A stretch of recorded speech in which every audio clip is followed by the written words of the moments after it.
Today I'm going to be talking about the Toolbox Killers. The Toolbox Killers met in prison and they decided they were going to take young women and kill them. So that's basically what they did. They took one who was just 18 and one of them knew her, so she wasn't afraid to get a ride from him because she knew one of them.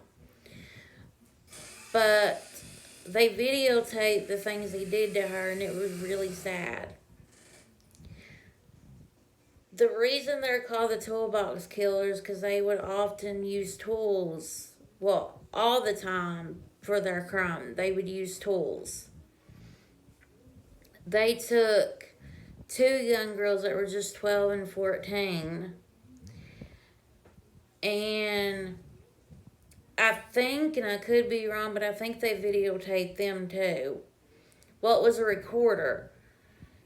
And that is how they ended up getting caught, because of the recordings that they would do.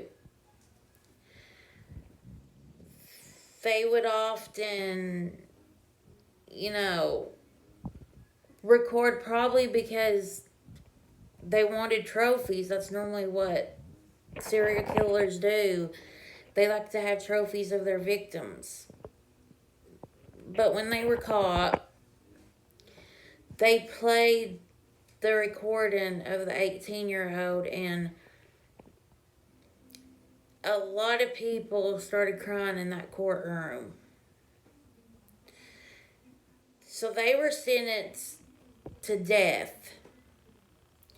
And one passed away, I think, in 2019. And the other is still alive.